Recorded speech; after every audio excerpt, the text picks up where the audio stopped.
Muito boa tarde a todos. O Chega recebeu hoje a nota pública da intenção do Governo de apresentar um programa anticorrupção e de levar a cabo este programa do ponto de vista legislativo. A primeira coisa que temos que notar, e seria hipócrita da nossa parte, incoerente da nossa parte, não registar, é o óbvio. A grande medida do Chega desta campanha eleitoral, a grande aposta do Chega, que aliás tinha chocado uma parte do país, o confisco de bens antes da condenação, o confisco de bens pela corrupção e crimes associados. É uma grande vitória do Chega, que eu não posso deixar de registar hoje, porque o Chega insistiu durante um ano nestas medidas, foi atacado por todos os partidos em campanha eleitoral, sublinho, atacado por todos os partidos em campanha eleitoral, e o Governo anuncia hoje, aliás, conforme se vê em alguns jornais e em algumas notícias televisivas, como grande símbolo do seu programa anticorrupção, o confisco de bens antes da condenação por corrupção. É evidente que este era um problema há muito tempo existente. As pessoas sentiam que ninguém perdia os seus bens, que os crimes de corrupção compensavam, as pessoas sentiam que o branqueamento de capitais compensava, as pessoas sentiam que os crimes económicos compensavam. Hoje o Governo recuou e deu ao país aquilo que o país, nesta matéria, segundo o que o Chega já tinha dito e segundo a proposta do Chega, precisava, que vai avançar com um programa de confisco de bens prévio à condenação nestes crimes graves contra o erário público e contra o país. Aliás, a regulamentação do lobby é outra grande vitória do Chega, porque foi o Chega que, para além de o propor em campanha eleitoral, o trouxe a debate na última legislatura e recordo que o PSD até se absteve nessa votação. Portanto, seria hipócrita da nossa parte e da minha parte, enquanto Presidente do Chega, não registar hoje estas boas intenções de se aproximarem do programa do Chega numa área tão fundamental e decisiva, não para o Chega, não para o PSD, mas para o país, que é o combate à corrupção sem tréguas, o combate à corrupção sem limites, o combate à corrupção sem cedências. E, nesse sentido, registamos essa nota. Ao mesmo tempo, não podemos deixar de anotar também o recuo do Governo. Aliás, na reunião que foi levada a cabo entre o Governo e o Chega, o Governo disse, a Sra. Ministra transmitiu à comitiva do Chega, que não iria recuar no aumento do período de inibição de funções políticas para quem era condenado por corrupção ou outros crimes. Hoje recuou e diz que o Governo, afinal, vai alargar o número de anos que as pessoas não se podem candidatar ou ocupar cargos depois de serem condenadas. É mais uma grande vitória do Chega que eu não posso deixar de registar hoje, uma vez que foi transmitida ao próprio Chega que isso não aconteceria. Saudamos a mudança de posição do Governo numa matéria tão importante. Aliás, hoje é um bom dia para recordar isto. Talvez se esta lei estivesse em vigor, talvez se esta mudança estivesse em vigor, não tivéssemos Isaltino Moraes à frente da Câmara de Oeiras ou outros à frente de outras câmaras depois de serem condenados por crimes económicos e crimes contra o Estado. E por isso eu não estaria de bem com a minha consciência hoje se não saudasse este recuo do Governo, esta aproximação das posições às posições do Chega, para se iniciar um trabalho de combate efetivo à corrupção em Portugal.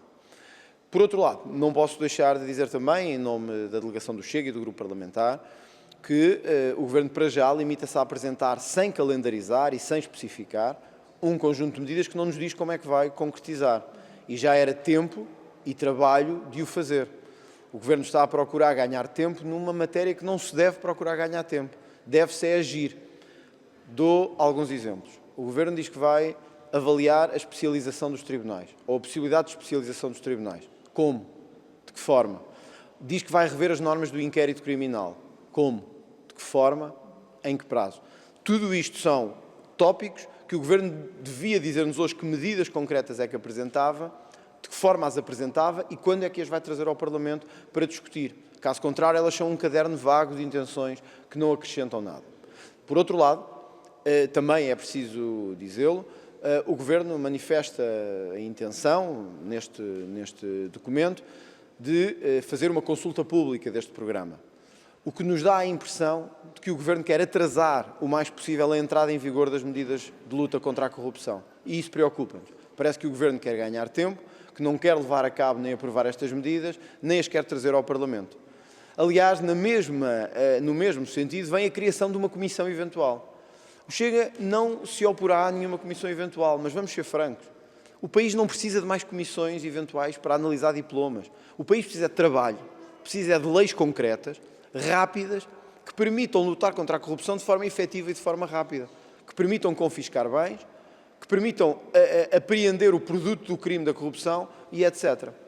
Finalmente, uma intenção que vai realmente no sentido errado e que também temos que apontar, apesar dos registros positivos que também fizemos, que é a questão do aumento de penas.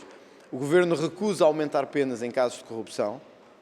Nós temos em Portugal uma lei, no caso da corrupção ativa, vai até aos 5 anos de prisão, é das mais baixas da Europa.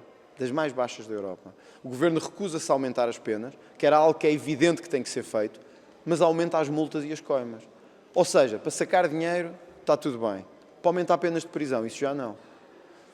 É o caminho errado em matéria de corrupção. Nós temos que dar o sinal ao país de que a corrupção não compensa, de que roubar dinheiro aos portugueses não compensa, que desviar dinheiro do erário público não compensa. E, nesse sentido, o Governo perdeu aqui uma oportunidade de ir mais longe e de dizer que ia aumentar penas e torná-las efetivas para quem efetivamente comete crimes de corrupção ou atenta contra o erário público.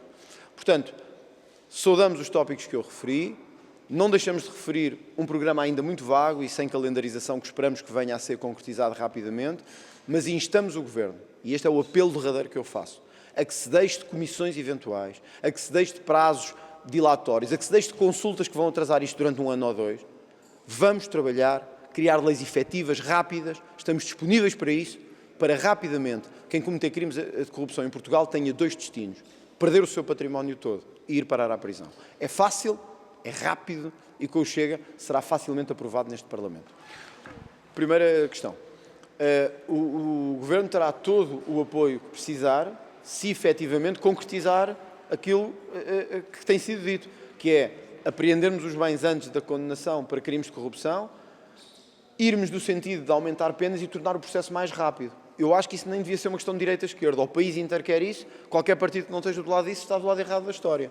E eu e o Chega, tal como temos aprovado propostas de outros partidos à esquerda, não olhamos à origem das propostas. Se elas são boas para Portugal, se elas são boas para a justiça, cá estaremos.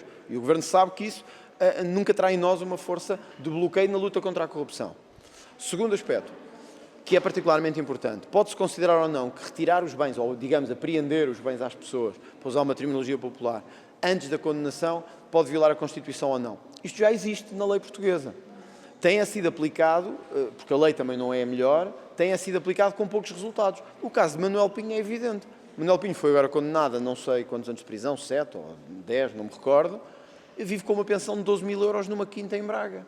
Ricardo Salgado está na mesma circunstância. Quem nos está a ver, quem vai ver, não compreende isto. Não compreende que as pessoas estejam fortemente indiciadas por estes tipos de crimes e continuem a viver em palacetes à nossa custa, honestamente. Eu sei que isto é uma linguagem um pouco simplificadora, mas o caminho a fazer é este, é garantir que quando as pessoas estão fortemente indiciadas de crimes no exercício das suas funções, não é? É evidente, mas o arresto de bem já existe. E já existe previamente, até para garantir que as pessoas, no fim, têm património para poder pagar indemnizações e etc. O que é que não pode continuar a acontecer? É processos de 15 anos, quando se vai ao final buscar património, já não há património nenhum para ir buscar. Porque ao fim de 15 anos já toda a gente se livrou do património, já passou para a mulher, para os filhos, para os amigos, para os enteados, já vendeu e já o pôs no estrangeiro. O que não podemos é continuar a ser os tontos de serviço do país. Isso é que honestamente não podemos continuar. E, portanto, vamos ter que ser imaginativos, vamos ter que ser criativos, vamos ter que ser arrojados, Tudo é melhor do que continuar a dar este espetáculo que estamos a dar, em que o país vê arguídos anos após anos a serem investigados, condenados, com recursos, atrás de recursos, e o seu património intocável. E é isso que eu acho que tem que se mudar, se for esse o caminho que o Governo quer seguir. Sabe que não terá aqui uma força de bloqueio, terá aqui uma força de trabalho. Agora, vamos deixar-nos de comissões, de consultas públicas que durem mais de 2 anos, porque isso é o que o Partido Socialista fez. É fingir que quer fazer alguma coisa, mas depois criar recursos, criar expedientes, criar não sei quantas coisas, e na verdade só em 2026 ou 2027 é que teremos leis contra a corrupção. Não, podemos tê-la já. O Governo, se quiser, em setembro, início do verão, ou até antes do verão, traz o pacote de anticorrupção à Assembleia da República. Neste sentido, cá estaremos para lutar por ele e cá estaremos para tornar estas leis efetivas e rápidas, que é isso que o país precisa. Senhores, agradeço-vos a todos a presença e obrigado.